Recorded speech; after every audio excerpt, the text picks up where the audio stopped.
طيب انا عندي مين موجود؟ يلا مين؟ جوري. ازيك يا جوري؟ عامله ايه؟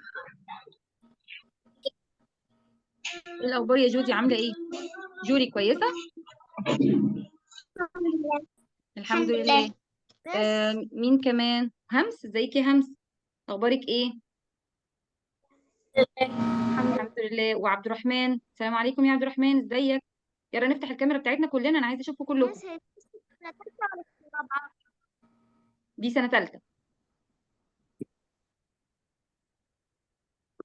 طيب مين اللي داخل من الايفون؟ اسمك ايه يا حبيبي؟ مين داخل من الايفون؟ ها يلا قولوا لي اساميكم. انا معايا فيروز، ومين كمان؟ فيروز وهمس وقلنا وجودي. مين تاني؟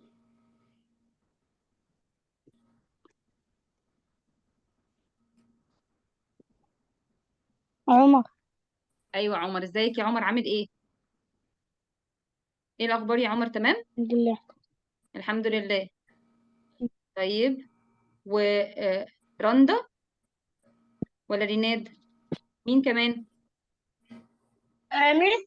يا ميس. نعم. هو عمر محمد سعد موجود؟ لا عمر محمد سعد مش موجود. مين بيتكلم؟ أنا سلمى. ازيك يا سلمى؟ عامله ايه؟ الحمد لله. الحمد لله. طيب معاكي اصحاب كتير جداد النهارده يا سلمى. يلا بينا نبدأ الحصه بتاعتنا. دي كانت السنة اللي فاتت مع... دي كانت السنة اللي فاتت مع جبر عمر. اه النهارده بقى معاكي فيروز ومعاكي جوري وهمس، وفي يوسف كمان. ازيك يا يوسف؟ انا عايزه كلنا بس نفتح الكاميرا ونفتح المايك عشان اعرف اساميكم كلكم واشوفكم كلكم. طيب عشان نبدأ الحصة بتاعتنا دلوقتي تمام. هنقول شوية قواعد نعرفها كلنا في بداية الحصة ونلتزم بيها علشان كلنا نبقى مبسوطين في الحصة بتاعتنا ونقدر نسمع بعض كويس ونفهم الحصة كويس. طبعا أول حاجة لازم نجهز قبل بداية حاضر. الحصة بشوية. نستعد قبل بداية الحصة بشوية، نقعد في المكان المخصص للحصة بتاعتنا ونجهز أدواتنا كلها، ونحضر اللابتوب أو التابلت أو اللي احنا هنشتغل من عليه. نحضره ونجهزه ونفتح اللينك بتاع الحصة بتاعتنا ونكون جاهزين من قبل الحصة بشوية صغيرين عشان أول ما الحصة تبدأ نبقى كلنا جاهزين. تمام كده؟ كمان نجهز أدواتنا، نجهز القلم بتاعنا، نجهز الكراسة، ولو احنا عندنا كتاب بتاعنا برضو يكون معانا. نلبس بقى الملابس الجميله بتاعتنا، تكون مكويه ونظيفه ولبس خروج كاننا رايحين المدرسه بالظبط، ونقعد في مكان مخصص للحصه. تمام. طيب لو حد فينا عايز يسال سؤال هيعمل ايه؟ يا ميس. فينا عايز يسال هي سؤال هو كتاب هيرفع الحساب ايده. نزل؟ صح يا لولو؟ صح يا سلمى؟ مش احنا اتفقنا لما حد يكون عايز سؤال يسال سؤال هيعمل ايه يا سلمى؟ سلموا معايا من السنه اللي فاتت وعارفه القواعد بتاعتنا كويس كان جدا. صح يرفع يا ايده. سلمى؟ اه يعني يرفع ايده. برافو عليكي. يبقى احنا لما ده نكون انا كنت هنسال فاهمة سؤال القواعد او ده كل هنشارك في حصة ما حاجه كنتش قلت.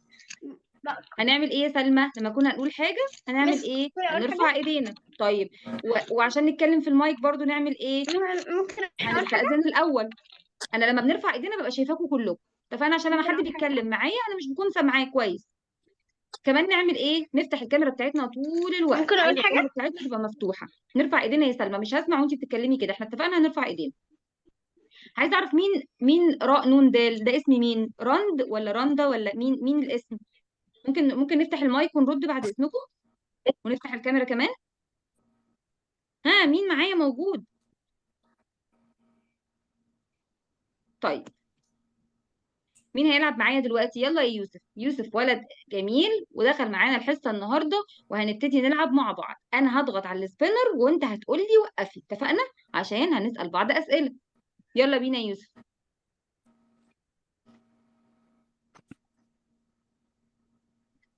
يلا قولي وقفي. لازم تقول وقفي.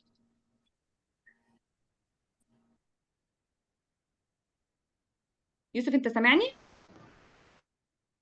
يوسف كلكم سامعيني يا ولاد ولا إيه؟ يوسف أنت سامعني ولا لأ؟ طيب يوسف. مش انا معاك. ماشي. طب أنا شايفة انا فيروز سامعة رافعة إيديها. حضرتك يا مس. ماشي يا همس. فيروز أنت رافعة إيديك يا فيروز. يلا يلا. يلا العبي معايا. قولي لي ستوب. قولي لي وقفي.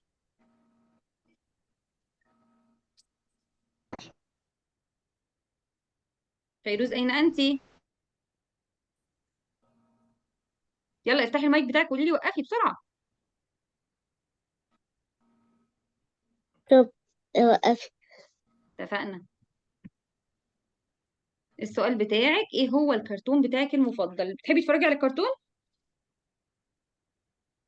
أمم. طيب بتحبي تتفرجي على كرتون ايه؟ قولي لي بقى، انا عايزه اعرف الكرتون بتاعك اللي انت بتحبيه اسمه ايه. أنا بحب كرتونات بس مش عارفة اسمها، بس بتفرج على أي كرتون. طب قولي لي الشخصيات اللي موجوده فيها، انا اعرفها وانا على فكره بحب كرتون انا كمان.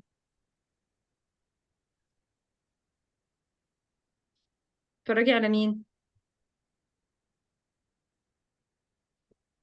مش ناسي فاكره. الأسامي أصلا. طيب خلاص ماشي. ماشي خلاص، انا بقى بحب اتفرج على الكرتون بتاع براعم. في كرتون اسمه زايد والعلوم بحبه جدا، وفي كرتون كمان اسمه سارة وسعود برضو بحبه جدا جدا. ماشي يلا، مين هيلعب معايا كمان؟ مين اه، أنا هيلعب؟ عارفة سارة وسعود. اه سارة وسعود ده جميل قوي، انا بحبه جدا، بحب نيت، اتفرج أنا عليه. عارفة سارة وسعود ده. اه حلو قوي. يلا يا همس العبي معايا، قولي لي ستوب.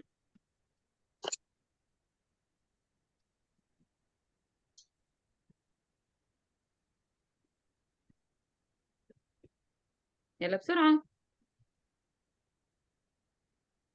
طب اه همس بقى هنسألها ايه هو المكان اللي بتحب تروح تزوره. يلا يا همس قولي لنا ايه المكان اللي انت بتحبي تروحي تزوريه.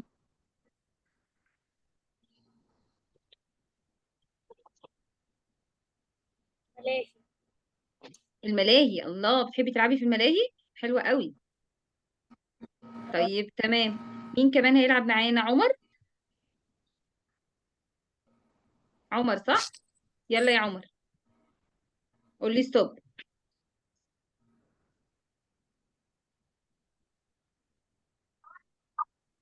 اسرع شويه، يلا بسرعه بسرعه بسرعه جدا. برافو. اه عمر بقى هيسالني سؤال، انت دورك جه إن انت تسالني سؤال. يلا يا عمر اسالني اي سؤال انت عايز تساله تعرفه عن الميس بتاعتك، انا هجاوبك على طول.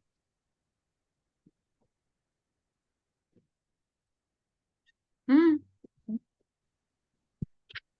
ممكن تختار على فكره من الاسئله اللي موجوده قدامك، ممكن تختار اي سؤال موجود قدامك وتساله لي. ماشي. مفيش سؤال عايز تسالوني اسالك انا؟ طيب ماشي. انا هسالك ايه. انا هسالك ايه هي هوايتك المفضله، ايه الحاجه اللي انت بتحب تعملها؟ رياضه بتحب تلعبها، حاجه بتحب تعملها وانت قاعد في البيت، ايه الهوايه بتاعتك المفضله؟ يلا قول لي. آه.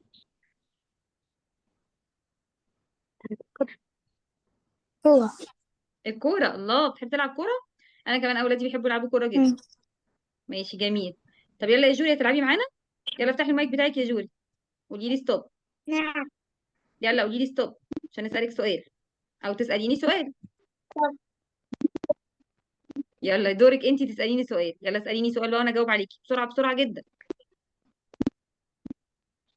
ستوب. أهو يلا اسأليني بقى سؤال.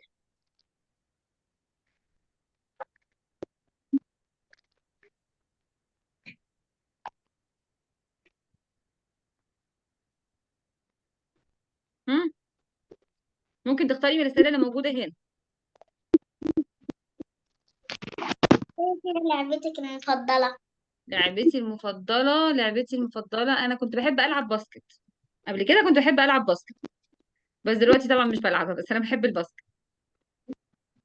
مين بيحب يلعب باسكت؟ في حد والله هنا أنا بيحب كمان. يلعب باسكت؟ أنا بحب ألعب باسكت. همس وجوري، الله طيب جميل. طيب يلا كده احنا اتعرفنا على بعض، تعالوا بقى نبتدي الحصة بتاعتنا. الحصة بتاعتنا النهاردة عن الأنماط. يعني ايه نمط؟ يعني ايه نمط؟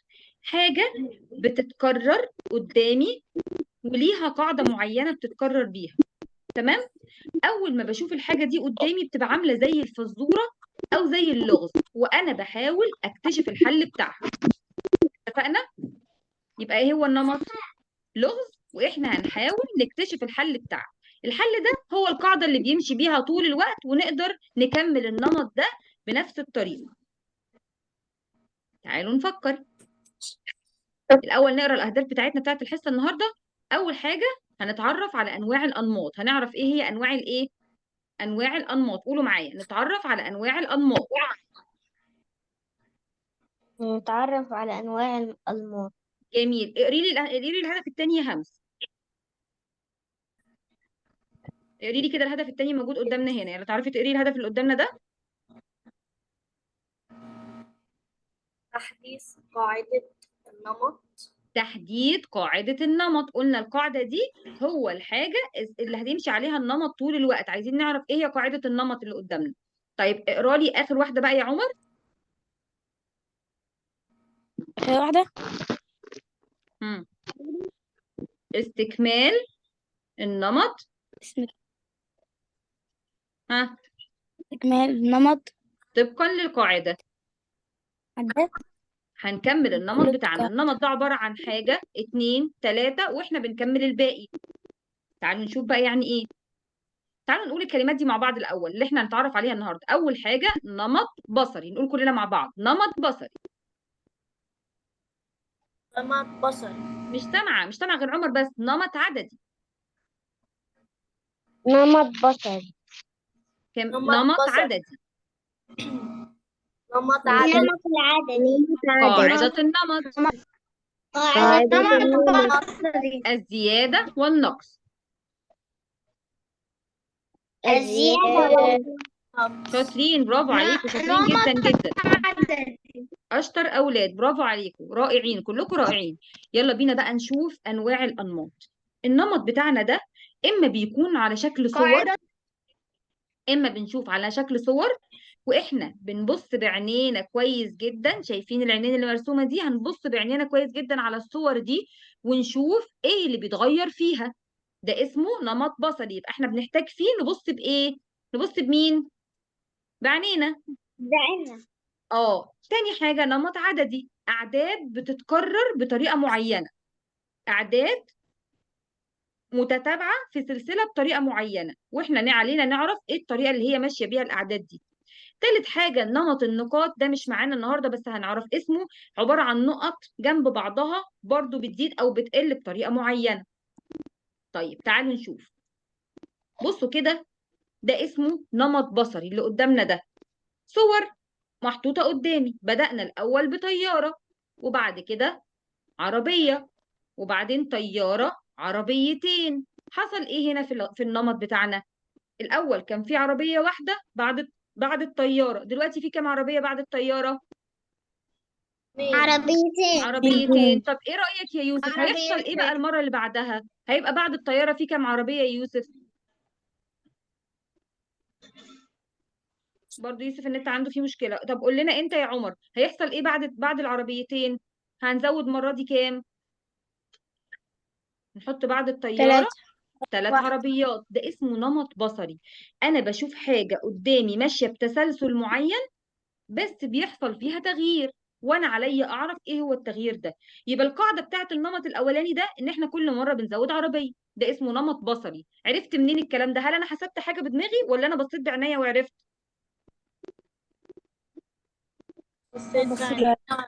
بالظبط. يبقى انا كده اسمه ده نمط بصري عشان انا لاحظته وانا باصه بعينيا. طيب جميل، تعالوا نشوف النمط اللي بعده. مربع، دائره، مربعين، دايرتين، 3 مربعات، 3 دواير. ايه اللي بيحصل هنا يا سلمى؟ ايه اللي بيحصل هنا؟ بنزود كل مرة ايه؟ بنزود كل مرة ايه هنا؟ الأول بدأنا بزود كل بمربع، مرة دائرة، مربع. مربع، وإيه كمان؟ مربع، دايرة، مربعين، دايرتين، 3 مربعات، 3 دايرات. برافو. يبقى احنا كل مرة بنزود ايه؟ دايرة ومربع. تمام؟ طيب قولي لي يا فيروز، تعالي نشوف النمط اللي بعده. الأول كان عندي مثلثين بس، بعدين المثلثين دول بقى في وسطهم في مربع، بعدين المثلثين دخل في وسطهم مربعين، بعدين هيحصل ايه؟ هيحصل ايه فيروز؟ سامعيني ايه؟ يا زوزو ولا لا؟ بعد كده هيحصل ايه؟ ها. كان عندي مثلثين من غير مربعات خالص، في النص دخل مربع واحد، بعد كده دخل مربعين، بعد كده هيدخل كام واحد؟ يلا بسرعة وبعدين قولي لي. دخل 3. 3 وبعد كده هندخل 4. يبقى ده اسمه نمط بصري. صور بشوفها بعينيا وبشوف ايه التغيير اللي بيحصل فيها، ولما بيحصل التغيير ده انا بعرف ان ده اسمه قاعدة النمط. النمط بيزيد قد ايه او بيقل قد ايه. طيب تعالوا نحل مع بعض. بصوا كده النمط بتاعنا الاولاني ده مين هيبتدي يحل معايا؟ يلا يا يلا يا همس. دلوقتي عندنا مربع مثلث مربع مثلث مربع مثلث، بعد كده احط هنا ايه؟ مربع. برافو، يبقى انا هنا محتاجه ان انا احط مربع لونه ازرق زي ده بالظبط. تمام. طيب ايه اللي بعده؟ يلا يا عمر، يلا يا عمر. عندي مربع دايرتين مربع دايرتين مربع دايرتين، يبقى انا احط هنا مين يا ام عمر؟ دايرة. هنحط هنا دايره. ها مربع. انا بدأنا بمربع، بعدين دايرتين، وبعدين دخلنا في مربع تاني ودايرتين، وبعدين مربع تالت ودايرتين. يبقى احنا هنا المفروض نحط ايه؟ نمشي بنفس النمط، بنفس الحاجه. بص بعينيك على الصوره وقول لي ايه اللي انا المفروض ازوده بعد الدايرتين دول. حط مربع. مربع، برافو عليكي. يبقى انا هنا محتاج ان انا احط مربع، صح كده؟ ولو حبيت ان انا ازود حاجه هزود ايه؟ مين يقول لي؟ قول انت برضو يا عمر، هزود ايه بعد المربع لو انا دايرة. مكمله بنفس النمط؟ ها، دايرتين. دايرتين لونهم برتقالي زي كده. جميل. طيب حلو جدا. طيب مين هيجاوب معايا؟ لسلمى. يلا يا سلمى.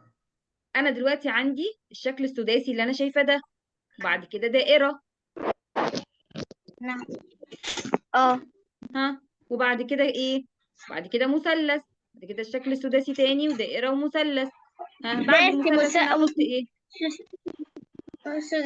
سداسي هحط دايرة شكل مثلث يبقى انا سداسي تاني هحط دايرة سداسي، مثلث شكل سداسي سداسي تاني. برافو. هحط كده هنا شكل سداسي سداسي تاني دايرة لونه ازرق، وبعد كده مثلث هحط دايره لونها ايه؟ برافو، برتقالي. وبعد كده دلوقتي هحط لونها مثلث. برتقاني واحدة، والمثلث لونه بنفسجي. ماشي، اتفقنا. طيب دلوقتي بقى النمط اللي بعده، تعالوا نشوف النمط ده. يلا يا جوري. عندي مثلث دايره مثلثين دايرتين 3 مثلثات دايره. ها، هنحط ايه هنا بعد الدايره دي؟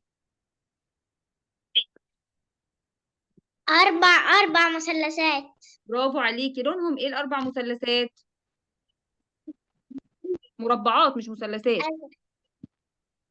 اه ده مربع، او اسمه ايه، او اسمه معين. 4 مربعات، مربع بس مقلوب كده، اتفقنا؟ برافو عليكي يا جوري، صح جدا، برافو عليكي، شطوره. طيب تعالوا نشوف دلوقتي. الدودة بتاعتنا دي كان عندها دايرة واحدة، بعد كده بقى عندها 3 دواير، بعد كده بقى عندها 5 دواير. كانت واحدة، بعدين بقت 3، وبعدين بقت 5. يا ترى المرة دي هنحط لها كام دايرة؟ مين يفكر؟ احنا زودنا كل مرة قد ايه على الدواير دي؟ كان 1 وبقى 3، وبعدين بقى 5. يبقى كل مرة بنزود كام دايرة؟ مين يقول؟ أنا عايزة مين يجاوب. يلا يا فيروز. فيروز موجودة؟ يلا يا فيروز قولي لي. كل مرة هنزود هنا، كانت الأول دايرة واحدة، بعد كده خليناهم 3 دواير، زودنا قد إيه؟ كام دايرة هنا؟ زودنا 3. كانت واحدة وبعدين بقت 3، يبقى زودنا 3 ولا زودنا الاتنين دول؟ مش دول الاتنين اللي احنا زودناهم؟ صح يا فيروز معايا؟ وبعدين بقوا 5، يعني زودنا قد إيه كمان؟ اهم دول ال3 وزودنا عليهم دول، يبقى زودنا المرة دي قد ايه برضو؟ زودنا 2. برافو. طب هنزود كام على ال5 دول؟ زود كم على 5 احنا دي؟ كل مرة بنزود ايه؟ هنا زودنا 2 وهنا زودنا 2، يبقى هنا هنزود كام؟ هنرسم ال5 بتوعنا. نزود ها، 3. لا احنا كل مرة بنزود 2. كانت واحدة وزودنا 2 بقت 3، زودنا 2 بقت 5. دلوقتي احنا رسمنا ال5 وهنزود عليهم كمان 2، يبقوا كام؟ 7. 7. برافو عليكي. اتفقنا كده؟ طيب ده اسمه النمط البصري. كل مرة بشوف النمط بتاعي ماشي ازاي، ماشي زي ما هو ولا بيزيد حاجة ولا بيقل حاجة. يلا يا سلمى. الشجرة الأولانية بتاعتنا دي كان فيها مثلث واحد، الشجرة اللي بعدها فيها مثلثين، واللي بعدها فيها 3 مثلثات. يبقى لما نيجي نرسم شجرة كمان هنحط كام مثلث فوقيها يا سلمى؟ ها يا لولو. مايك مقفول بسرعة. نعم يا مس. الشجرة دي فيها مثلث، والشجرة دي فيها مثلثين، والشجرة دي فيها 3 أنا فاتحاه. مثلثات. يبقى هنا هنحط كام مثلث للشجرة دي؟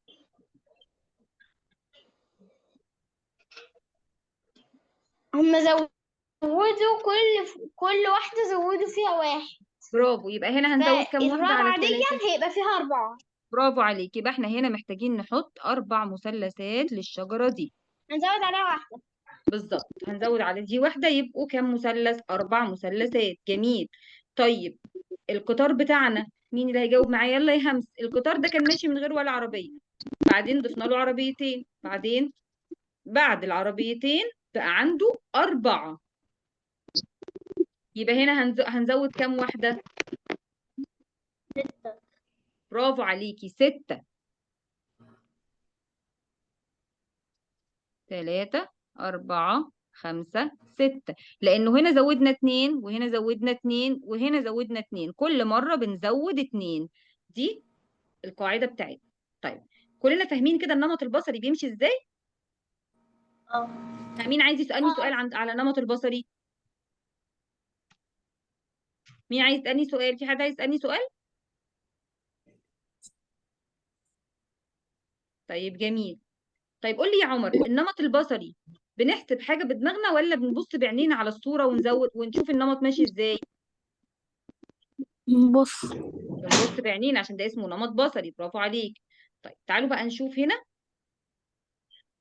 نلعب لعبة مع بعض الأول بعد كده نكمل.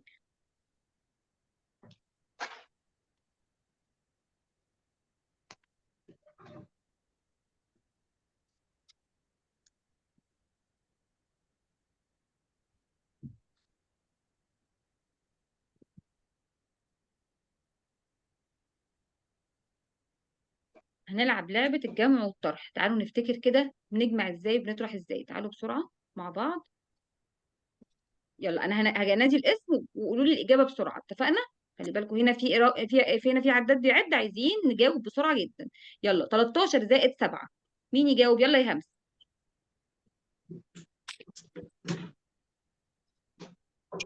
ايوه. 13 زائد 7 يساوي كام؟ يا عم ما تفتح هنعد بعد ال 13 7 مرات بسرعة جدا جدا. بس لسه ما بدأت. مين فاتح المايك بتاعه من غير إذن؟ مش ينفع. لين. يلا ها مين؟ يلا يا همس قولي لي 13 زائد 7 يساوي كام؟ 20. برافو عليكي يا همس. 13 زائد 7 يساوي 20. شاطرة جدا جدا. علي صوتك كده، عايزة أسمعك. برافو. 13 زائد 7 يساوي 20. شطورة يا همس، رائعة. يلا يا فيروز، 13 زائد 5 يساوي كام؟ 13 زائد 5. هم؟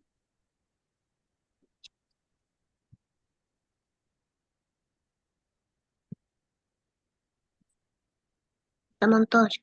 برافو عليكي، 18. رائعة. 13 زائد 5 يساوي 18. شاطرة جدا جدا. يلا يا عمر، 10 زائد 7 يساوي كام يا عمر؟ 14. ها؟ كام؟ قول علي صوتك. 17. 17. برافو، رائع. 17. يلا يا سلومي، شاطر جدا يا عمر. سلمى، 11 زائد 2 يساوي؟ نعم. 13. شاطرة جدا. 13. برافو عليك. يلا يا جوري، السؤال اللي بعده اجهزي. نعم. 8 زائد 3 يساوي؟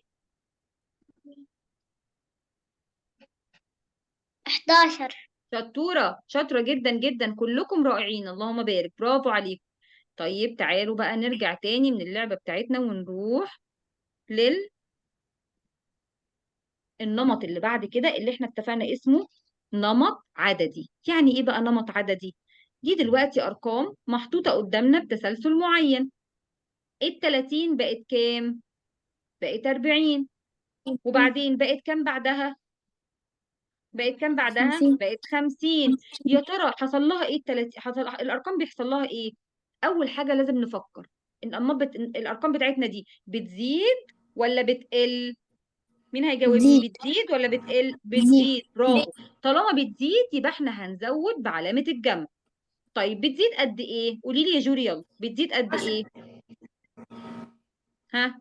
قولي لي يا جوري، بتزيد قد ايه؟ 10. 10. برافو عليكي، بتزيد 10. يبقى احنا كل مرة في النمط بتاعنا ده هنزود 10. ده اسمه بقى قاعدة النمط. زائد 10 ده اسمه قاعدة النمط. اسمه ايه يا حلوين؟ اسمه ايه؟ عايزة اسمع الصوت. اسمه ايه؟ قاعدة النمط. قاعدة قاعدة النمط. النمط. برافو عليكوا، شاطرين قاعدة جدا. النمط. شطورة، برافو عليكي. يبقى احنا دي القاعدة اللي هنمشي عليها طول النمط بتاعنا. كل ما احب ازود رقم هزود 10 على اللي قبله. ده اسمه قاعدة النمط. يعني معنى كده ان انا احط هنا بعد ال50 كام يا همس؟ اقدر احط هنا بعد ال50 كام؟ 60. 60. شطورة، اقدر احط هنا 60. طيب وبعد ال60 احط كام يا جوري؟ ها؟ 70. برافو عليكي، احط 70. هزود 10 كمان واحط 70. طيب عمر، تعالى بقى يا عمر نشوف قاعدة النمط هنا. النمط بتاعنا ده كان 9 وبعدين بقى 12. يعني زاد ولا قل يا عمر؟ حلو. ها؟ التسعة بقت 12. زادت ولا قلت؟ زادت. برافو عليك، زادت. زادت قد ايه؟ هنقف عند التسعة ونعد نشوف عدينا كم مرة لغاية ما وصلنا لل12. ها؟ بعد التسعة 3. كم يا عم؟ 3. برافو عليك. بعد التسعة 10، 11، 12. زودنا على التسعة 3. طيب تعالوا لازم بعد ما نعمل الخطوة دي نتأكد من رقمين كمان بعدهم.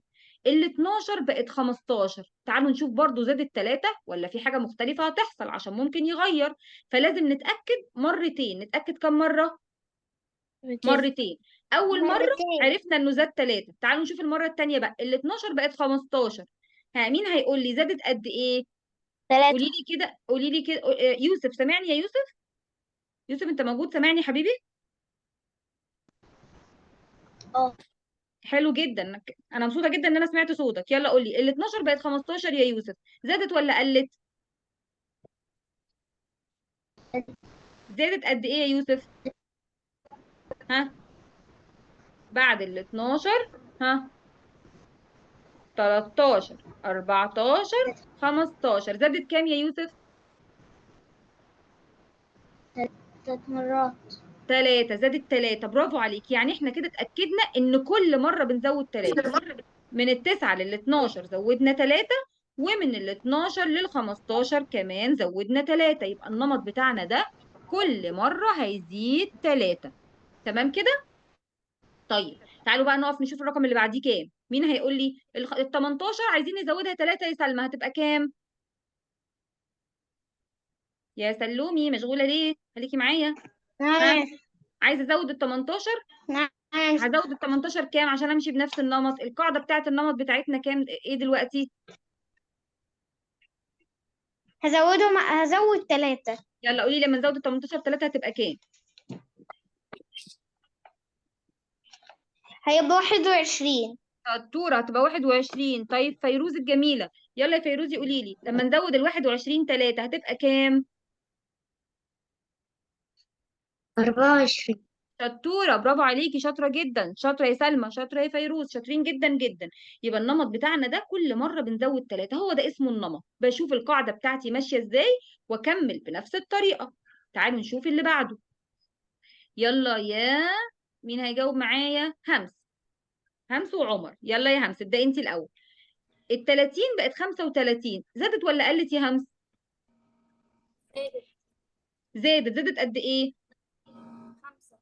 5. شطوره. من ال 30 ل 35 زائد 5. طب ايه رايك يا عمر؟ ال 35 بقت 40. احنا قلنا لازم نتاكد مرتين من عددين ورا بعض.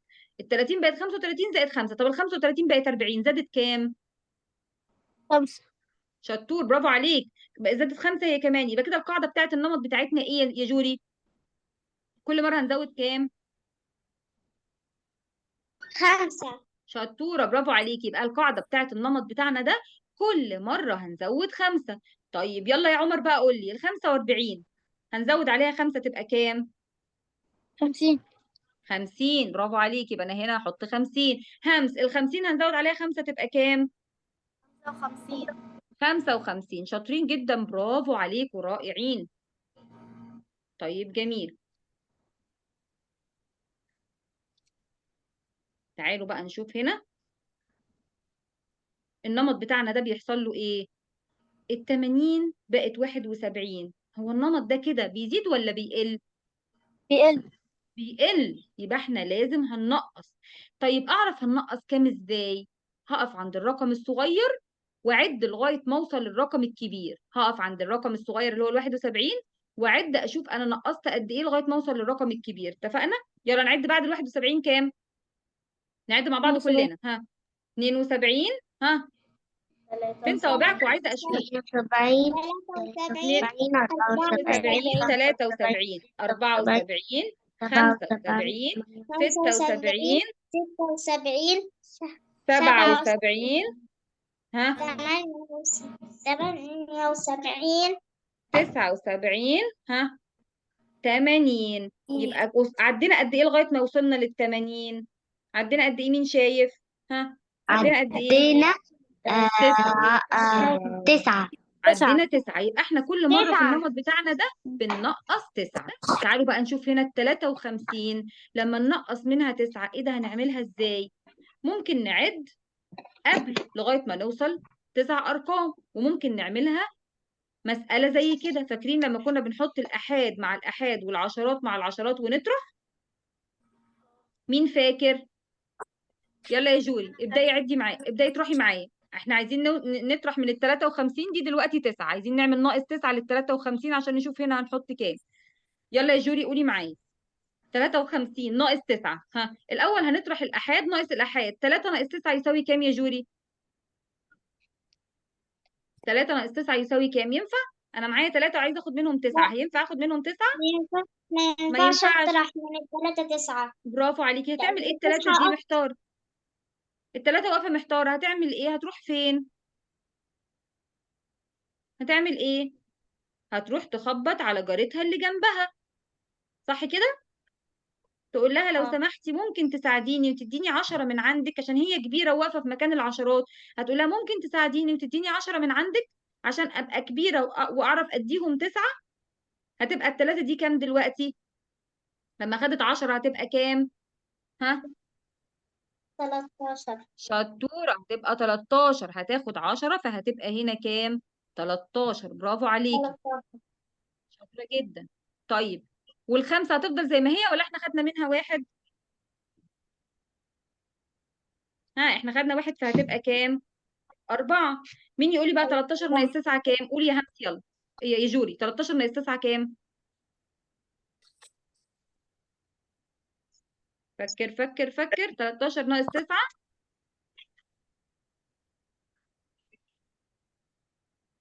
نعد من الصغير لغاية ما نوصل للكبير. نعد بعد ال 13 لغاية ما 3. نوصل بعد 9. ها نعد بعد ال 9 لغاية ما نوصل لل 13. كام؟ 3. خلينا نشاور بصوابعنا اللي فاضل كام. عد تاني يا عمر. عد كمان مرة بعد التسعة لغاية ما توصل لل 13. ها بعد التسعة 4. 4. بعد التسعة 10 11 12 13. يبقى هعد 4 مرات. طيب 4 ناقص، هنا مفيش حاجة في العشرات، يبقى 4 ناقص صفر يساوي كام؟ يساوي ها 4 ناقص صفر 4، مش هناخد منهم حاجة، يبقى كام؟ بسرعة مين 4. يقول؟ 4 زي ما هي. برافو، برافو جدا. ها يبقى يا جوري الناتج كام لما خدنا من ال 53 9 يساوي كام؟ هم اهو طلعنا الناتج، قولي يساوي كام؟ 4. 44. ال 53 لما خدنا منهم 9 وعملناهم هنا يبقى 44، صح كده؟ طيب برافو عليكي، شطورة. تعالوا بقى دلوقتي هنلعب لعبة ونبقى خلصنا.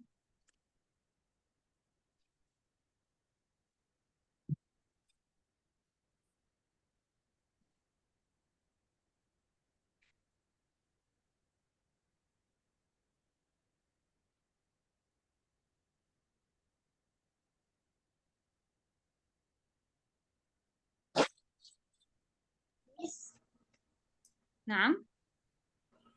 هو هيبقى فيه واجب ولا لأ؟ لا لا، النهارده احنا بنتعرف على بعض ونشوف الحصه دي، وبعد كده ان شاء الله بعد كده بقى لما ندخل بدايه الدراسه يبقى في واجب. طيب تعالوا نشوف هنا بقى، نكمل النمط بتاعنا ده. 2 4 6 8. يلا يا يوسف قول لي بعد الثمانية هنحط كام؟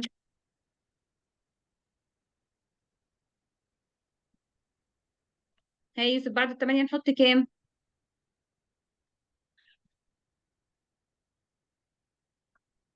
10.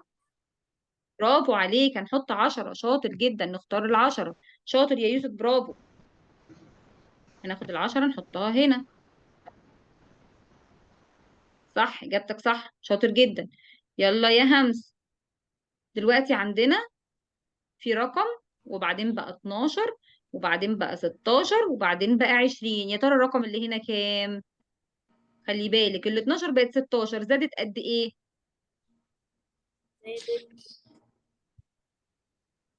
هم. قلنا نعد من الصغير لغايه ما نوصل للكبير.